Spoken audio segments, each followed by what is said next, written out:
paartilee siyaasaa irratti dhiibbaa kallattii adda addaatiin dhiibbaa gochaa jira.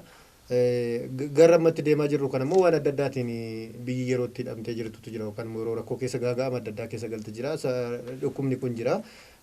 Gaaga'amni heeraa dhufe jira. Filannoon geggeeffamuu hin danda'u. Rakkoo keessa gallee galameetu jira jechuudha. Komii yeroo baay'ee uummata biraa ka'u immoo rakkoo kana keessatti uummata biraas ta'e gara mootummaatti ka'u akkuma jalqaba isiniin jedhe mormitoonni kuni gar tokkotti dhufanii furmaataaf hin barbaadanii waan jedhutu jira. Isin immoo keessattuu dhaloota gara boodaa irratti gara siyaasaa kana keessa jirudha. Warra dhaloota poolitikaa Oromoodhaa yookaan warra qubee jenereeshin jedhan kana keessa jirtu jedheeti yaada. Keessaa jenereeshiniin kuni qabsoon Oromoo gar tokkotti itituu dadhabee warri mormitoota gar tokkotti dhufanii mootummaadhaan wallaansoo qabanii karaa seeraatiin injifachuudhaaf qophii miti. Kanaaf jedhaniitu komatu dargaggoonni jechuudha. Gama mootummaanis immoo gaddumayyuu dhageessanitti ta'e muummee ministeera Itoophiyaa kan jedhe paartilee 130 maalitu jira isaan kan wajjin mari'anii qabeenya yaada jedhutu jira. Isin akka paartilee naannoo Oromiyaa keessa jirtanitti maal gochaa jirtu gar tokkotti dhuftanii rakkoo hudhaama biyya kanas mudate Oromoos mudate kana keessa waan amma cunqursaa uummata kanarra gahaa jira jettan kanas furuudhaaf maalitti jirtu gar tokkotti dhuftanii akka nama dhuunfaattis haa ta'u akka paartiitti maal yaaddu kanarratti maaltu jira waan jedhu. Inni kun maafi mootummaan paartii guddaa qaba jedhu paartilee biyya kanaa karaa adda addaatiin keessattuu Adwaan duraan afur turanii amma immoo warra duraan aggaar jedhamu kanallee piraayim ministeerii ta'etu jedhanii amma tokko ta'aniiru maqaa sanii godhannatti fakkaata. Duraan nama afur turanii amma isinillee carraa biyya sana bulchuu biyya sana hoogganuu carraa qabdu namni piraayim ministeerii ta'uu fi paartii singil ta'e tokko jalatti ijaaramuu barbaachisanatti hin fakkaatu. Kooliijinillee namni piraayim ministeerii ta'uu danda'a yoo dandeettii isaa qabaate miseensaa fi caasaan jirtu tamaan. Karaa kanaani namoota walitti fidanii akkas godhanii paartii tokko ta'aniiru paartii guddaa qabu yoo akka maqaatitti ilaalle paartii guddaa qabu biyyallee bulchaa jiru. Isa san jabeeffachuu dhiisanii waa'ee bakka 3-4 ta'uu paartilee Oromoo waan halkaniif guyyaa dubbatanuuf naaf hin galu. Waa'ee tokkummaa jaarmaa Oromoo waa'ee baay'achuu paartii biyya kanaa deddeebisanii waan dubbatanuuf naaf hin galu. Jalqabuma irratti yennaa fudhanne paartileen biyya kana keessatti akkuma akka baay'atan akka godhaa ture sirnuma isaanii sirnuma yaadegi kana. Sirna yaadeg sirna Adwaayii kana ture. Because maqaa adda addaatiin ijaaranii paartilee keessaa kaatanii akka bayan boordiin filannoo deeggarsa adda addaa godhaa fi maatama isaaniitiif foonni isaanii kiisaa qabatanii akka naanna'an wanni qallaba isaanii safaraa fi tiraanspoortii kanfalaa fi namni itti dhimma ba'aa ture mootummaa ture. Paartilee kana eenyutti uume yoo itti hedduu isaanii paartilee isaanii uumanii baay'ata. Kanarraa kan warra 130 jedhan kana keessa jechuudha. Hedduun isaanii kan isaanii humni hin jira. Garuu significant numberii yoo fudhatte biyya kana keessatti filannoo yeroo gaggeeffamu warra filannoon gaggeeffame sirrii ka jedhaa turan. Warra karaa adda addaatiin mootummaa yaamee mana marii maanii paartilee waliin godhaa ture. Warra paartileen akka kiraaki godhanii wal dhabanii gargar faca'an akka ta'an mootummaan deeggarsa godhaa ture beekamtii kennaafii ture boordii filannootiin. Paartilee warra kaabaan laa ta'uuti paartilee gara warra kibbaa Itoophiyaa kana laa ta'uuti karaa adda addaatiin paartilee keessattuu biyya keessa socho'aa turan kana namni asiisti godhee deeggaree wanni godhee paartileen kun akka wanni akayyuu baay'atan kan godhe tokkoffaa mootummaa ture. Kana akkaataa jalqabe saniin inni adaba qabsiisuu qaba. Oora immoo yeroo eeguu qaba mootummaan. Paartileen karaa sanileen yoo uumamanii filannoon dhugaa filannoo qabeessa yoo gaggeeffame soramanii hin qullaa'u. Gaafas yookaan tokko ta'u gara tokko dhufu yookaan lakkoofsaan hin dhiphatu. Garuu wanti akka ittiin beekamu qabu deddeebi'ee waan akka of hin beeku malee ani fakkeenyaaf Oromiyaa paartilee Oromiyaa keessa socho'an yoo fudhatte haga baay'ina isaanii kanaa miti haga maqaan dhamu kanaa miti. Filannoon akka gabeessa ta'u gaggeeffamee atoo uummatatti gadi ba'anii eenyutti deeggarsa qaba eenyutti kaayoo uummataa cichee wanni godhaa jira eenyutti ammoo dantaa adda addaatiif socho'a waan jedhu uummanni beeka waan ta'eef paartilee 3-4 caaluu dhiisuu danda'u.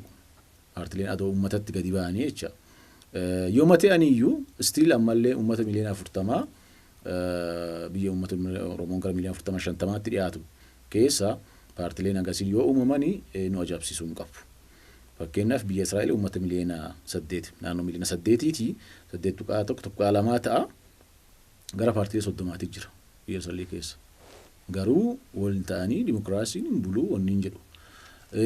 Gama biraatiin ammoo akkaatuma adeemsuma sirna gadaa keessa illeetti gadaan baalli 5 qabachuun paartii 5 qabaa jechuudha. Paartii 5 qabaa jechuudha. Maaliif tokko ta'aa wanni makamaa maanii ta'aa jedhuun kun maaliif akka isaan irraa iyyamuuf naaf hin gala. Because Oromoon baay'ee miliyoona hedduu uummata miliyoona hedduuti. Interestiin Oromoo lakkuma isaan baay'ee. Interestii kana jiddu galeessa godhatanii paartileen dhaabbachuu danda'u wanni godhachuu danda'u. Paartileen kun dhaabbatanii baay'atan jechuun ammoo paartileen kun yoo waliin dhiitin yoo waliin dhiibin waliin bifa hojjechuu danda'u adeemsa keessa ta'ama malee all of us tokko ta'uu qaban. Anama paartileen Oromoo jiran hundinuu tokko ta'anii paartii tokko jalaa iyyatee yoo naan jette ani hin deeggaru jette. Ani hin deeggaru. Maaf jennaani fakkeenyaaf paartileen Oromoo kun cuftu nuraan Biltsiginna gallee kan goolle qabusuma kan wanni furiyoosa ta'e hin ta'u. Hin ta'u akkas hin ta'u. Because paartiin jiraachuun alternative jiraachuu waan yaada fooyya'aa jiraachuu isa inni mootummaan jedhu caalii yaada fooyya'aa paartii fidanuu jira alternative policy fooyya'aa waan jira kana kanarratti diskees godhamee wal mari'atameeti isa tokko guutuu dadhabe tokko guute yookaan ammoo isa tokko hanqinaan guute inni kun specialize godhee kana fida jedhee wal dorgomuu qabu isa wal dorgommii kana keessa wal dorgommii paartilee kana keessa maaltu argama haqatu argama waan gaariitti argama alternative bareedatti argama waan uummata fayyadatti argama so kun akkasitti fudhatamuu qaba paartileen Oromoo hundinuu tokko ta'a wanni jedhamu adeemsa kuniin aadma sirna gadaa keessa leenjiru gadaan paartii 5 qaba paartiin 5 kun waggaa 8 rooteeti godhaan baalii walirraa fuudhu gaafa wal dorgoman ammoo gadaa kiyya waan gaarii hojjedhe akkas godhee uummata kiyya kana godheedha inni kun ammoo kana caalii hojjechuuf hin dorgoma kun asitti irratti fudhatamuu qaba inni kun ammoo uummata miliyoona baay'ee qabu kana keessa paartileen kun akka baay'eetti fudhatamuu qabanu Ameerikaa keessa illee paartii lama qofan jiru biyya kana keessatti paartii lamatti beekna malee nuti paartii 10 olii jira Ameerikaa keessa illee warri mirga bineensaatiif falmu jira warri naannoo falmu jira warri waan adda addaatiif falmu jira so paartileen hin jiru garuu paartileen gurguddoo wanni ta'u necessarily ammoo paartileen jiraatan jechuuni dorgomanii mo'anii aangoo qabachuu qofaaf paartileen hundaa'uu dhiisuu danda'u paartileen xixiqqoon bakka adda addaatitti uumamanii waa'ee area tokko irratti waa'ee hawaasa tokko irratti yookaan waa'ee professional association tokko defend godhaa warri aangoo qabatu akka poolisii sana hojiirra oolchuu dhiibbaa irratti godhanii mirga hawaasa bakka bu'anuu san eegsisuuf paartileen qabsaa'uu danda'u yookaan ammoo kooliishinii uumamuu keessatti gahee tokko argatanii garee tokko protect gochuu naannoo tokko protect gochuu waan tokko protect dhaabbachuu danda'u kana hunda jiddu galeessa godhanneeti paartileen walitti dhufaa jedhu qabu garuu dhuma irratti wannan jedhuu barbaadu kana jechuun baay'ee haa baay'atanuuti haa wal dhiibanuuti jechuu kiyyaa miti keessattuu yeroo siyaasa ce'umsaa keessa jirru kana keessatti sirna cunqursaa sirna nama nyaataa sirna waan adda addaa godhu keessaa baanee sirna dimokiraataa dhugaa sirna ijaarachaa yeroo jirru kana keessatti ce'umsa keessa yeroo jirru keessatti waltumsuu wal bira dhaabbachuun baay'ee barbaachisaadha. So kanarratti akka keenyatti yoo fudhatte fakkeenyaaf akka koongireesii federaalaa Oromoo laa ta'uuti akka paartii Oromoo keessa adda bilisummaa Oromoo laa ta'uuti sirriitti waliin hojjechaa jirra wal hubannoon deemaa jirra paartileen biraallee jiru akkaatuma miizana isaatiin wayitii isaan qabanuun kaayoo isaan galma isaan qabanuun laaltee poolisii qabdu sagantaa qabdu kana wal majaalchiftee kaatee waliin hojjetta garuu biyya kana keessatti mootummaatti yookaan paartii biyya bulchuutti paartilee biraa cunqursee dhiiba malee paartilee wal dhiibanii yeroo rakkoo irratti uuman argine nuti kun iyyamuun qabu paartilee walii galanii hojjechaa jiru yeroon isaa yoo ga'u gadi ba'anii tokko ta'anii dantaa uummata kanaa kabachiisuuf waan isaan dhibaan jiru yeroo ammoo wal deeggaranii waan dantaa uummataa irratti waan kaayoo uummataa irratti wal tumsuu dhiisanii illee jiru waan ta'eef akkasitti hubatamuu qaba jechuudha. Bifa lamaan ilaala gaaffii kee. Inni tokko korra komii warra mootummaa biraa ka'uudha. Warra mootummaa biraa sin ka'a uummata biraa sin ka'a. Komii mootummaa biraa ka'u paartileen siyaasaa Oromoo akkamittiin tokko ta'anii na kuffisuu dadhabanii yoo ta'e. Na morkachuu hin danda'anii. No nakkee na morkachuu isaa rakkoon qabu. Kuffisuu illee ga'a. Akkasitti yoo ta'e yoo qeeqicha akkas ta'e hin fudhanna. Haa ta'uutii garuu warri mootummaa keessatti maqaa Oromootiin nagadan kuni dhuguma intarestii Oromoo eegsuu irratti ijaaramanii isa jiru sana sirnaan lafa kaa'uu danda'utu irra jiraata. Maaliif hin seenyere waan kana amma warri paartileen mormitootaa kun yoo xiqqaate warra maangoora jiru kana wajjin hojjechuu fi hariiroo isaan iyyuu dabalatee waliin hojjechuu fi garaa iyyuu bal'anne waan kaleessaa sana hunda daganne waan kallee taasisa sana hunda dagannee madaa kaleessaa of keessatti abboomne uummata Oromootiif ta'a guddina uummata Oromoo fi dantaa Oromoo walii galaa eegsuudhaaf bu'aa buusa waa gumaacha jennee akka humna keenya wajjin hojjechuuf iyyuu yaallee turre. Haa ta'uutii isaan akkuma sardiidaatti paartilee Oromoo kana keessa dhiitatanii bahanii dhaqanii paartilee qooyyuu osoo hin taane akka namaatti iyyuu kanneen kaleessa dantaa uummata kanaa dura dhaabbachaa turan humnoota faallaa qabsoo uummata keenyaa faallaa akeekaa fi galma uummata keenyaa qabsoo keenya hiriiran walitti qabuudhaan ta'anii yeroo itti achi as ba'an agarree jirra jechuudha. Adeemsa jaarmaan akkatti kanatti ijaarame kuni waa'ee qabsoo Oromoo waa'ee dantaa Oromoo eegsisuu irratti haamilee guddaa ittiin dubbatu qaba jedhee yaadu kakootti.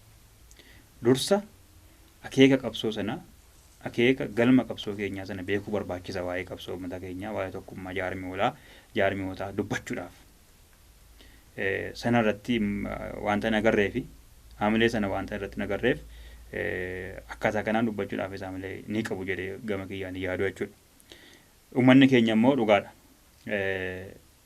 Tokkummaa isaa eeggachuu waan barbaaduuf qabsoonsaa kan inni itti wareegame, kan inni itti madaa'e, kan inni itti caccabe, kan jireenyi isaa itti jalaa jeeqame, kan namummaadhaan itti salphate suni akka galma geessu barbaada. Qabsoon kun akka galma geessu immoo ija isaa jaarmiyoota irra kaawwatee jira. Uummanni keenya jaarmiyoota ija irra kaawwatee adda baafatee jira. Jaarmiyoota qabsoo koo galmaan naa ga'u jedhee abdii irraa qabutu jira. Isaan akka tokko ta'uuf, akka tokko ta'aniif, akka waliin ta'aniif, waliin faallaa wal harcaasuu otoo hin taane walitti dhufanii, walitti dhisanii, humna isaanii walitti fidatanii, beekumsa isaanii walitti fidatanii, yeroo isaanii walitti fidatanii, jabaatanii uummata kanaaf abdii kaayyoo uummatichi qabsaa'aa jiruuf sana immoo akka galmaan ga'uu fi abdii irraa qabnu irraa kaaneetu duubarraa dhiibuu jechuudha. Inni kun uummata akkasii qabaachuutti nuti baay'eetti boonuu qabna. Uummata akka kanattiin jaarmiyoota isaa dhiibuu qofa yoo hin taane gaafa barbaadu qanxootu gaafa barbaadu arcumeedhaan reebu uummata akkasiidha kan barbaadnu kan nuti qabsaa'aa turreef iyyuu ta'uu kanadha jechuudha. Kan nuti qabsaa'aa turreef nama aangomsuu yookiin sirna tursuu utuu hin taane kan nuti qabsaa'aa turreef uummanni keenya aangoo poolitikaa aangoo gurguddaa waa murteessuu of harkatti akka inni galfatuufidha. Kun immoo jaarmiyoota abboomuu danda'uutu haamilee dandeessu horachiisuudha jechuudha. Uummata keenya sadarkaa sanaan hawaasa siyaasaa yookiin immoo poolitikaal koomunitii akkasii uumuu danda'uu keenyatti gama tokkoon jaarmiyoonni milkaa'aniiru gama tokkoon immoo uummanni sunis immoo akka kanattiin bakka sanatti argamuu isaa irratti injifannoo tokko tokko of harkatti galfataa jiraachuu isaatu argama jechuudha. Kanaaf uummata keenya komii akkasii kaasu kan guddaa hangalateeffannoo fi komii sana immoo galateeffanii wal darbuutaan komiin sun immoo dhuguma soortaa wasu goonanus kan itti deemnu irratti hojjennu ta'uu danda'u tura jiraata jechuudha. Egaan gara tokkummaatti gaafa dhufnu tokkummaa dhugaa tokkummaa kaayyoo fiduudhaaf jaarmiyoota gidduutti waa sadeetu barbaachisaadha. Inni tokko akeekadha. Akeeka qabsooti. Maaliif qabsoofna? Objektiivimti qabsoo keenyaa maalii kan jedhu sana sirriitti jaarmiyooleen difaayin godhachuu danda'u tura jiraata jechuudha.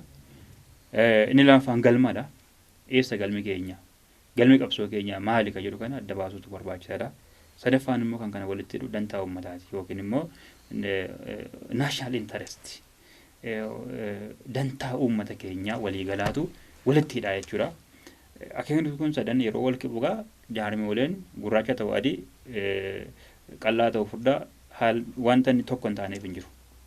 Amma isa kana adda baasaa turre waggoota kana keessa kan adda baasaa turre wal caalallee kanneen luka tokko mormitoota keessa dhaabbatanii luka tokko immoo mootummaa keessa dhaabbatanii gaafii gorsaa gaafii mormaa ta'anis adda baafne kanneen immoo dhuguma dantaa uummataa galmaan gahuudhaaf jechoowwanii qabsaa'anii fi gara fuulduraattis murannoodhaan uummata kana siyaasa uummata kanaa guddisuu akeeka qabsoo uummata kanaa galmaan gahuudhaaf warra hojjetanii wajjin wal caalallee jirra jechuudha. Amma kana booda warri wal caalle kun walitti dhufne waan uummanni keenya barbaadu sana galmaan gahuudha. Isatti dhufuudha jechuudha. Kana immoo already eegalamuu qofa otoo hin taane isteeppii baay'ee deemeera. Isteeppii baay'ee deemee jira. Kan hundumti keenya waliin beekna jechuudha.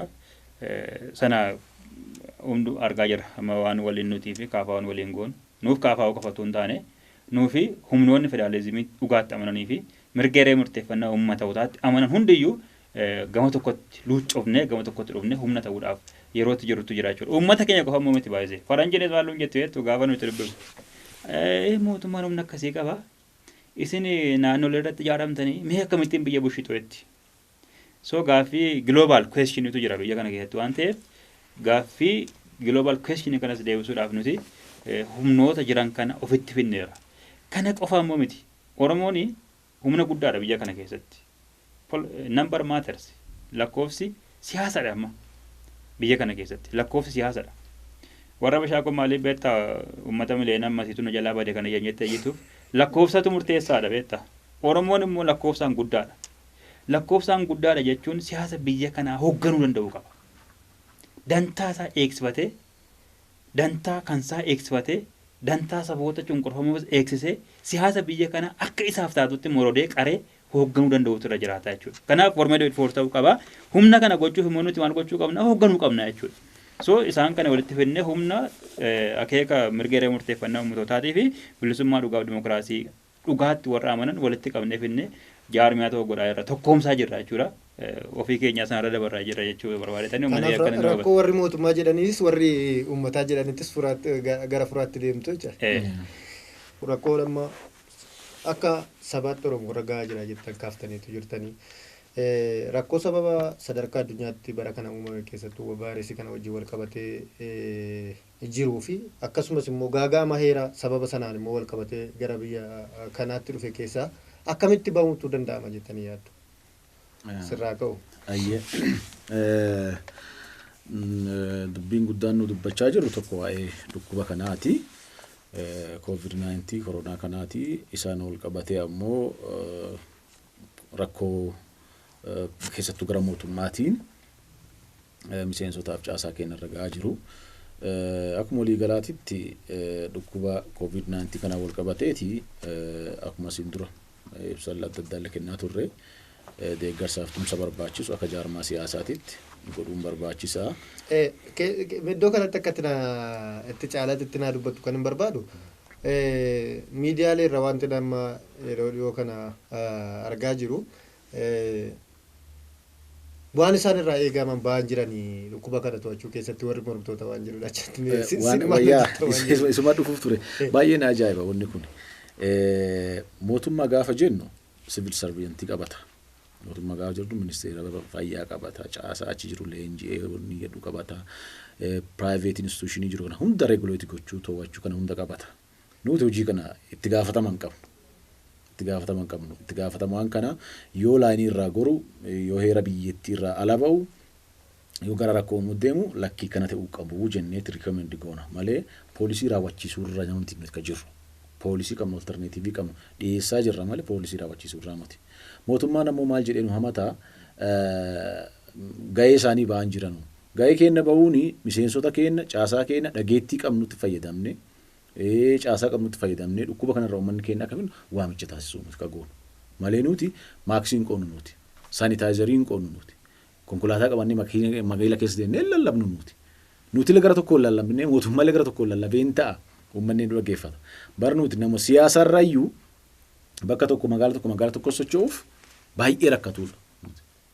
Socho'uuf baay'ee rakkatuudha. Baay'ee onni ta'uudha. Biyya kam keessatti mormitoonni gadi ba'anii saanitaayizarii yeroo qoodan. Biyya kan keessatti mormitoota gadi ba'anii yoo lallaban yookaan naannoofnee akka jaarmaatitti ta'uu qabnu. Kun waan akka jaarmaatitti yoo hojjennu ta'e fakkeenyaaf mootummaan akka bilchiginnaatitti yoo hojjetaa jira ta'e kun sirrii miti. Akka bilchiginnaatitti deeggarsa godhuu danda'e akka mootummaatti akka hojjechuu danda'u qabu. Akka mootummaatitti bakka dhagneetti akka addisuutitti deemee nama gorsuu nama dubbisuu waan deeggaru maallaqa kennuu ollaa kiyya waan danda'u gargaaru kana godhuu danda'u qaba.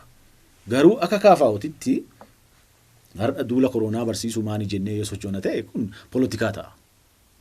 Ammas keessatti poolitikaa hojjechuu hin qabnu jenneera. Waajjira keenya cufneera caasaa keenya dhaabneera. Asii kaanee nuti amma fakkeenyaaf jaarmaaleen kulitti naannofneeti kana godhuu qabna saanitaayizarii qoonnuu qabna yoo jennu ta'e poolitikaan laalama malee akka hojii deeggarsaatti ilaalamu. Deeggarsi mootummaa isa godhu kanaaf haa deeggarruuti, hojii kennaa dhaanuuti, karaa banaa haa goonuufi mootummaaf ogeessi sun waan ogeessi jedhu sun haa raawwatamu kan jedhu qabu waan ta'eef mootummaan yeroo adda addaatti gahee isaanii ba'an jiranu maanii isaanii ba'an jiranu. Bar mootummaa kan falaafii jirranuti. Kan falaafii jirra jechuun gibiraan kan falaafii jirra. Waajjirri dhiyaatee fi konkolaataan dhiyaatee fi qorichi dhiyaatee fi uummata kana sirvi godheedhamee kanaaf isaaniif kaffalamaa fi miindeffamanii hojjechaa jiru. Akka mootummaatitti malee akka bilchiginnaatitti miti, akka abaa'ootitti miti, akka abaa'ootitti miti. Akkanaan laalamuun kun dogongora adeemsa kamiin haala kamiin kun akka raawwatu naaf hin galu. Akeenyatti waajjira keenya cufnee hojii siyaasaa dhaabnee waamicha goonnee waan mootummaan jedhu waan ogeessi fayyaa jedhu dhageeffadha hojiirra oolchaa jechuun kun tumsaa akka tumsaatti kanaaf fudhatamuu qaba malee naannofnee saanitaayizarii qotuu hin dandeenyu kan jedhu qaba. So asumatti yaada kiyyaadhumaa wanni jedhuu fi dhibee COVID-19 kana mootummaan akkuma hangafa kaase tumsa barbaachisuun goona sirriitti xiyyeeffate irratti keessattuu biyya alaatirraa namootni galanuuf namoonni deeman sirriitti sakatta'amanii qorannoon barbaachisaan godhamee fi gorsi barbaachisaan godhamee fi akka jala dabarru kana mootummaan tumsa barbaachisaa godhuu qaba. Humna isaa hundaayyuu xiyyeeffannaa guddaan ciminaan akkasirratti fokas godhatee hojjechuu qaba akka jedhu qaba. Uummanni keenyallee ammoo gorsa ogeessi mootummaa dabarsu ogeessi fayyaa dabarsu ergaa mootummaan dabarsu asirratti dabarsu fudhatee hojiirra oolchuu danda'uu qaba. Keessattuu bakka gabaatitti konkolaataa yeroo yaabbatu bakka adda addaatitti yeroo bakka dhugeeffannaatitti kanarratti deeggarsa barbaachisaa godhee yookaan waan mootummaan jedhu fudhatee ogeessa fayyaa kabajee dhibee kana ofirraa eeguu qaba. Yoo nagaa qabaan yoo fayyaa qabaan waan fooyya'eef deemuu dandeenya akka jedhu qaba. Kanumaa wal qabatee garuu mootummaan kun yeroo COVID-19 sodaachisaa ta'e kanatti dhibee kanarratti xiyyeeffachuun alatti gugguufisa biraa taasisuu hin qabu. Inni kun dhaabbatuu qaba. Mootummaan karaa adda addaatiin gugguufuu karaa biraatiin hojii siyaasaa hojii hin taane hojii karaa adda addaatiin godhaa jiru kana mootummaan dhaabuu danda'uu qaba. Biyyi kun ilaa biyya shiraan ijaaramte. Biyya shiraan ijaaramte waan ta'eef malee biyyi Itoophiyaa yookaan Oromiyaalleen biyya badhaatu turte addunyaa irratti. Qilleensa mijataa qabdi, bishaan qabdi, lafa mijataa qabdi, uummata product funnoo jedhee danda'uu qabdi. Garuu liidersiin biyya kana keessa turan, liideroonni biyya kana keessa turan, hooggantoonni turaniif ammallee jiranu hedduun isaanii shira warra kaabaa kanaan makamanii shira warroota siin duratanii kana shira kana qari'anii shira kana apply gochuu barbaadu. Sababa kanaaf natti fakkaata guddinni biyya kanaa, dinagdeen biyya kanaa, nageen biyya kanaa, tasgabbiin biyya kanaa kan qancaraa deemuuf shira kana keessaa ba'uu danda'uu qabna nuti. Amma dhukkuba kanaaf dhukkuba kanarratti xiyyeeffachuu danda'uu qabna. Filannoon dhufullee yoo ta'e ammaan qophaa'uu danda'uu qabna. Sababa mootummaan filannoo dhukkuba kanatti gollatee akka tokko yookaan dogongora tokko raawwatuuf keessaa inni guddaan filannoo irratti qabxii gataa waan jedhu qabnatti fakkaata. Naxibii tana qabxii tana gatiisuu akka hin ganne carraa kanaaf fayyadamneeti namoota dhabamsiisuu qabna, jaarmaa laaffisuu qabna, mogolee buusuu qabna, gaadi'uu qabna waan jedhu. Inni kun hin deemsisu. Shiraan biyya kanallee eessallee hin deemsifnu, eessallee hin geessifnu. Kana keessaa baaneeti qulqullummaan wal dhageettiin konsensesii waan kan hojjechuu danda'uu qabna. Filannoo dhufu nuti yoo filannoon kun filannoo fakkeenyaaf marsaa 4-5 keessatti hirmaannee irraa argineerra filannoo kana. Nuu filannoon haaraa miti. Filannoo akkasii onni gooneerra. Yoo filannoon inni duraa sun deebi'ee dhufu ta'e nuti sababa filannoo galluuf hin jiru. Hin qabu. Jaarmaa akkasiillee filannoon akkaatamu beeku adoo adeemsi filannoo dogongora qabu itti galu hin jiru. Except gara gaagamaa seennuuti gara biyyittii tana booressuutti adeemnuti yoo jenne malee filannoo akkasii argaatti hin deemnu. Keessallee baanu rakkoo argaa karaa saniitti galu rakkoo waan ta'eef keessaa bahu filannaa mootummaan kana sirriitti jala butee ka beekuu qabu filannoon akkasiin duraa sun miseensa hiitee waajjira cuftee qabeenya saamtee burjaajessitee sodaachitee maallaqaan bittee maanii gootee filannoo galtee karaa sanii sagalee argata ka jedhu hin taasifamu. Filannoo tafa malee filannoo dhiifna malee filannoo akkasii hin goonu kan beekamuu danda'u qaba. Soozaatti wanni wal jala nu deemsaa hin jiru. Miseensa guuranii hidhuu, uummata isaanii mormuu ni godhu. Uummanni gaafa mormuu waan biraa ta'utti kun naan taane jedha. Kun manaan taane jettaa dantaa kiyya naan eegsine gaafa uummatni akkamiin si eegsine wanni hin teene keessa diyaaloogiin barbaachifne keessa galee uummata wanni godhuu hin qabu. Keessattuu namoonni bakka adda addaatitti buufata poolisii aanaa irratti qajeelcha godinaa irratti addaraashiitti bakka adda addaatti mana barumsaatti namoonni hidhame kun hatattamaan gadhiifamuu danda'u qabu jedhee waamicha kiyya mootummaa dhiyeessuu barbaada. Miseensonni keenya bakka adda addaatti hidhamanii jiran gadhiifamuu danda'u qabu. Kun yoon qulqullaa'in bifa kanaan isa baratamee deebisuuf deemnaa jechuudha. Wanni kun bokoksaa jiru. Qabanii kaamsanii bokoksaa jiru. Yoo bokoka wanni kun dho'uu danda'a. Gaafa dho'ee gaariin ta'u hunda kennaaf biyya tanallee gaariin ta'u mootummaallee gaariin ta'u waan bokoksanii kaamsanii ta'an kana adoo furaa deemanii bareedachuu barbaadeeti. Furmaanni rakkoo sadarkaa naannootti Oromiyaatti yookaan immoo Oromoorra jiru irrattis ta'e akkasumas immoo gaaga'ama seeraa sababa koovidiin dhufe kana wajjin wal qabatee amma uumamuuf jiru kun akkamitti furamuu qaba maal ta'uu qaba kan jettan kaasiiti. Isa dura akkuma addisu gaafadhe warri mormitootaa kun rakkoo keessattuu waan vaayirasii kana wal qabatu irratti waanta hojjetan hin jiru komiin jedhu waan ka'uuf maal hojjettaniitu kana irrattis kaasiiti. Komiin dhaabbileen mormitootaa dhibee kana to'achuudhaaf waan gumaachaa hin qaban jedhu kun yeroo isaan itti gonguman agarra warri mormitootaa kana warra mootummaa kanarra nutis kan jechaa jirru kanumadha. Nutis kan jechaa jirru dhibee kana qofaa keessan to'achuu dandeessanii. Dhibee kana qofatu hin taane rakkoo wal xaxaama biyyi kun keessa jirtu kana biyya kana keessaa baasuuf gahumsa hin qabdanii hanqina qabdu teestis taataniittu feel gootanii irra deebitanii. Kanaaf hirmaannaa waliigalaa mormitootaa murteessaadha jennee jennu kan qabanneef ta'uu iyyuu kanaafidha jechuudha. Akkuma jenne addisuun kaasee paartiilee mormitootaa waan gurguddaa raawwachuu dhiisuu danda'u. Garuu amma isaanii gaditti mootummaan immoo hanqina raawwachiisummaa agarsiisaa jira. Keessumaa labsii yeroo hundaa baase kana keessatti uummanni akka hordofuu fi labsii sana akka hordofu dhibee kana to'achuun akka danda'amu akkataatti danda'amu irratti kallattii kaa'ame hundumaa guututti kuffisee jira mootummaan kun. Piraayim Ministeera irraa ka'ee kufee forzaatti maatar. Maaliif labsii kana keessatti strictly kan taa'e fageenya walirraa fagaachuu namni kamiyyuu walirraa fagaachuudhaan dhibee kana akka to'atu harkasaa akka dhiqatu kan jedhu ture jechuudha. Maaliif dhibeen kun hanga ammaatti dawaa hin qabu. Dawaansaa irraa fageessuudha. Dawaansaa uummanni akkaataa inni itti irraa fageessu barsiisuudha. Hubannoo kennuufidha.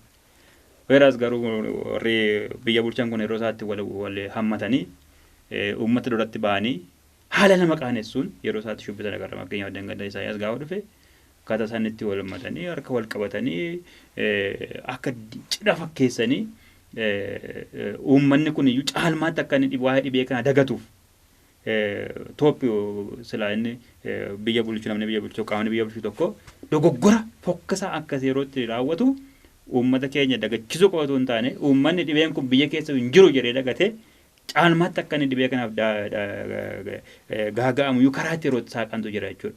That means labsii yeroo muddamaa sana kan ofii isaaniitti silaa tiksuu fi hojiitti hiikanii dhibeen kun akka uummata keessan facaanee fi uummata keenya haalatti irraa to'atamuu danda'amu irratti silaa kan hojjechuuti malan guutummaa guututti labsii sana cabsanii jiraachuusaa agartaa jechuudha.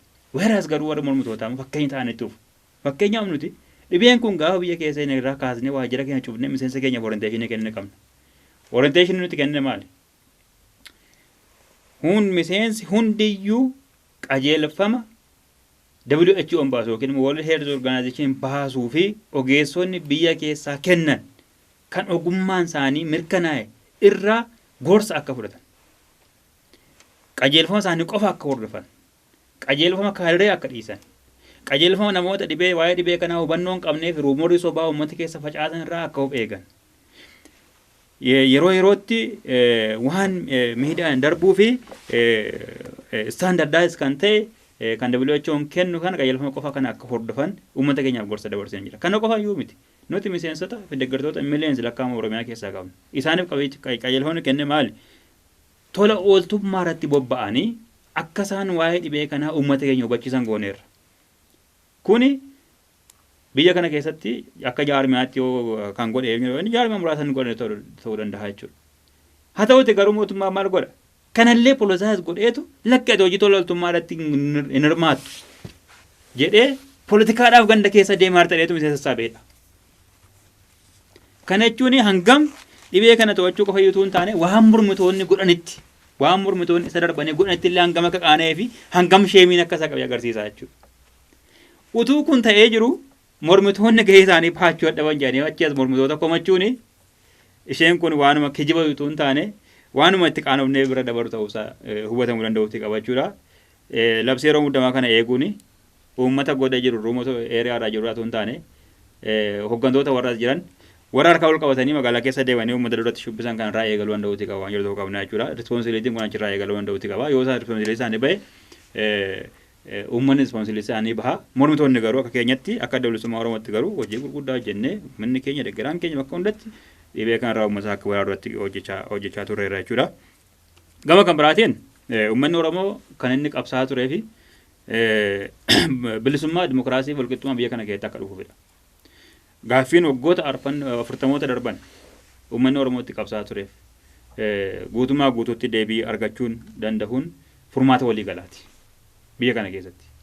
Nuti short term waan jedhutti amantaa irraa hin qabnu nuti. Furmaanni waliigalaa biyya kana keessatti argamuu danda'u jiraata. Furmaanni waliigalaa immoo bilisummaa dimokiraasii fi walqixxummaa abbaa biyyummaa kan uummanni keenya kallattii kaawwatee akeeka godhatee waggoota 40 darban kana itti qabsaa ture kun gaaffii waaraa argachuutu rakkoo poolitikaa biyya kanaa hiika. Rakkoon poolitikaa biyya kanaa nama galma milikitii jiru ani qabu. Namoota hedduutu galma milik kana keessaniira. Garuu rakkoo bu'uuraa uummata Oromoo hiikuu hin dandeenye. Maaliif akeeka uummanni Oromoo namoonni galma milik sana seenan hundi isaanii akeeka qabsoo uummanni keenya itti qabsaa ture sana immideetii jijjiiranii waan hiriiranii fi uummanni immoo akeeka isaatti cechee waan itti dhufeef rakkoon kun rakkoon Itoophiyaa furamuu dadhabde jechuudha. Inumaayyuu amma rakkoon Itoophiyaa Oromoo fi Itoophiyaa ta'eerama biyya kana keessatti. So rakkoon kun hiikamuu danda'u sirra jiraata. Rakkoon kan biyya kana keessa jiru rakkoo sirnaatu jira. Rakkoon sirnaa kun immoo sirna sana achitti dhiisanii nama jijjiiruudhaan furmaatan ta'u.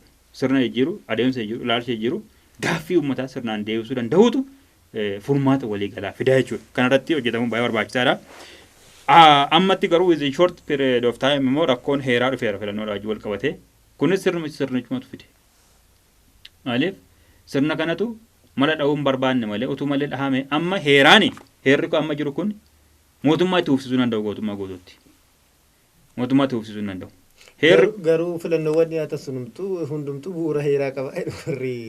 Warri mootummaas ta'e namoonni tokko warri mootummaa kan isaan jedhaniifi isatti hirkatanii seeratti hirkatanii seera cabsuu waan barbaadaniif sana jedhu. Ogeessonni dhimma kanatti ekspertii gurguddaa ta'an dhimma konstitushinitti ekspertii gurguddaa ta'an dhimma heeraadhaatti ekspertii gurguddaa ta'an immoo filannoon arfaniyyuu akka hin deemsine lafa kaa'aa jiru. Amma yerootti yaadni akkasii dhiyaatu kana keessatti mootummaan gorsa ogeessotaa kana kuffisee waan ofiisaatii barbaadu forsaatti maa ta'e mana maree federeeshinii jechuun mootummaa jechuudha. Naannee heera hiikuun kun heera sanatti waa bocuun kun mana maree federeeshinii dhaqaa mana maree federeeshinii mootummaadha mootummaan sun immoo itti ufaa jechuudha. Kun maal fida? Gaaffii legitimeesii fida. Gaaffii beekamtii fida. Akka fedhes yoo itti ufe uummanni yoo beekamtii kennuu fide gaagaamni siyaasaa yookiin gaagaamni heeraa amma constitutional crisis jiru kuni gala political crisis yookiin immoo gaagaama siyaasaatti ce'aa jechuudha.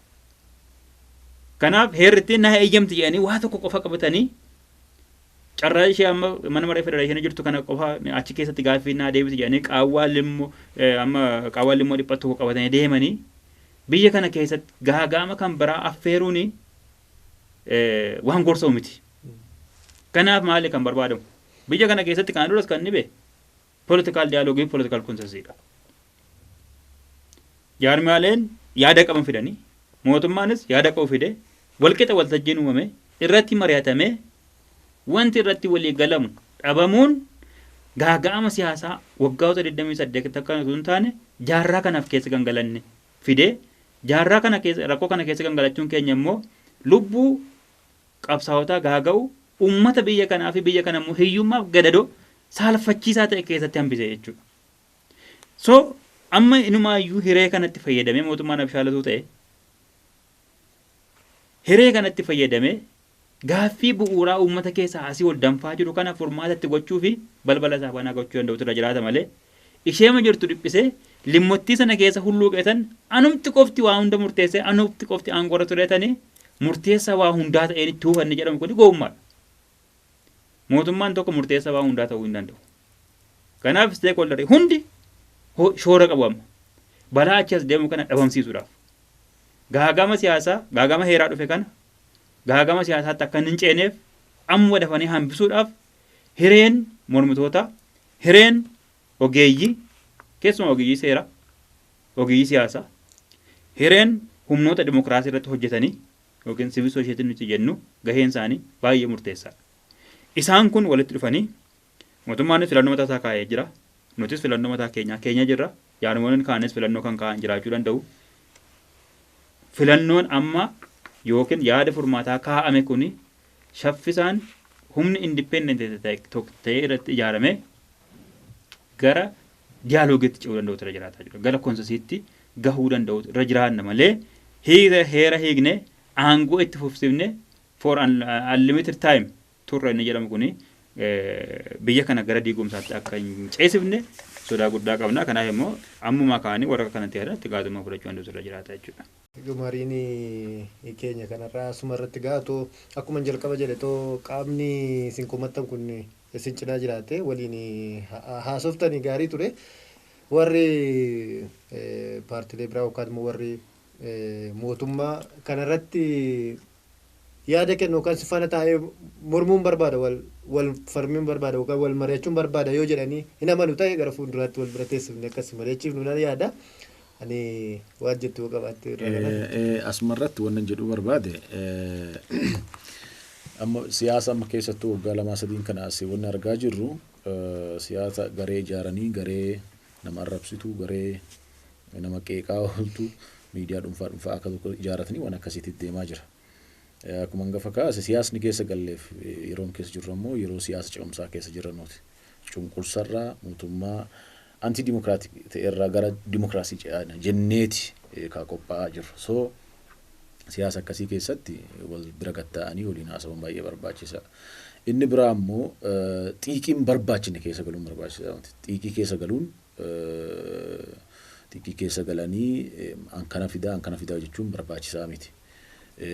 Mootummaan ammalleen mootummaa ta'ee adoo jiru garaa bal'atee waan adda addaa ifittoominaan transparently ifittoominaan hojjechuu mari'achuu mariisisuu adoo qabu tokko xiiqii keessa galuu lama immoo gareen ta'e garee waan adda addaatiin mufatanii dhaabbilima yookaan jaarmaalee akka kaabaa kana keessaa yaa'an baqatan kana walitti qabatanii namaan arrabsiisuu namaan qeeqsisuu waan itti wanni godhuun kuni siyaasa ce'umsaa akkasii keessatti nu gufachiisa waan ta'eef nu aarsuu danda'a waan ta'eef inni kun illee itti ilaalamuu danda'u qaba. Isa amma filannoo amma jiru kanaan gaagama heeraa kanaa wal qabatee adeemaa jiru kanalleen akkaataa budunii dhaabbatanii gamaaf gamanaa walitti qoqqolaansuu kana dhiisanii walitti darbachuu kana dhiisaniiti jaarmaalee kana dhugaan yeroon ammallee hin jira. Yeroon marii ammallee hin dhabamne. Amma ganaa ji'a 3-4 jira.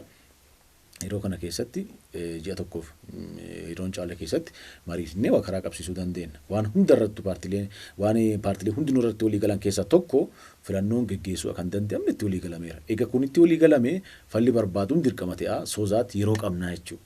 Kanaafuu yeroo qabnu kanatti dhugumaan gatta'ameeti bifa garaa nama gahuu danda'uun bifa miseensota keenya dargaggoota keenya bakka adda addaa jiran jaarmaa garaagaraa keessa jiran garaa gahuu danda'uun bifa walii galtee murtee walii galaa ta'uu danda'uun mootummaan ammallee marii kanaaf balbala isaa cufuu hin qabu karaa an jedhe qofatti baas jedhuu hin qabu mariif ammallee dhiyeessuu qaba ajandaa kana. Alternatiiviin yookaan furmaatni jaarmaaleen garaagaraa dhiyeessanulleen uummataaf dhiyaate saba maaniitiif akka dhiyeessan akkamiin akka wanni ta'u kana uummatatti illee himamee wanni kun illee ilaalamee achirratti murtaa'uu qaba malee akka waan hunda hulfanii dhiibanii ariitiin kenna murteessaa kanatti gaagama keessa deemna. Uummanni kun ammoo uummata sochii wanni bareeru uummata sochii bareeru uummata falmachuu bareeru rezistaansii uummata baree jiru rezistaansii sun ammoo oo'isuun ammallee nafa keessaa uummata hin baane waa'ee mirga isaatii falmachuu mirga isaa kabachiifachuu nafa keessaa hin baane yeroo gabaabaa keessa jira soozaatti achitti yoo gaafa deebina ammoo akka duraasanii lallabnee qofa kaawwanni ta'ee qofa galuu dhiisuu danda'a uummanni kun. Aga dhumaa dhiibee deemuu danda'a. Inni sun ammoo dambaliin uummataa gaafa ka'ee balaa guddaa fiduu danda'a. Gaagaan guddaa fiduu danda'a. Biyyittii rakkoo keessa galchuu danda'a. Biyyittii sana qofa otoo hin ta'in Horn of Afrikaa kana gaanfa Afrikaa kana kiraasisii keessa galchuu danda'a waan ta'eef fageessee yaadee siyaasa ce'umsaa keessa jirra. Uummata miidhamee, uummata madaa'ee jiru, uummata gadaannisa kan godaannisa isaa ifirratti argaa waa obsaa jiru keessa jira waan ta'eef achi keessa uummata kanatti deebi'anii waraanuun barbaachisaa miti. Mootummaan gara bal'achuu qaba, balbala isaa banaa godhuu qaba. Alternaatiivii dhiyaatullee ammoo uummataaf dhiyeessanii akka namni dubbatu karaa namni dubbatu godhameeti rakkoo kan akkasiin keessa dabaruu qabnaa dhiyaata. Baay'ee galatooma Addis Bullaallaa Kaafaa warra akkasumas lammii beenyaa adda bilisummaa Oromoo irraa affeeransiniif godhee fudhattanii haala yeroo irratti fi akkasumas dabalataanis wantoota kaan irratti afaan marii gochuu keessaniif baay'ee sin galateeffadha ulfaadha. Daawwattoota keenya qophiin addaanii har'a dhimma haala yeroo irratti ilaalchisee qabadhe isiniif dhiyaadhe kana fakkaata. An Olaansaa Waaqumaati akkasumas ogeessi kaameraa keenya Biiniyaam Yoonaas na waliin jira. Nagaan tura. Bishaan darbuuf deemu sin nyaatini nu nyaatini yefiraa guyyaa darbuu deemuuf hin darbini ofee gofee gna daraa.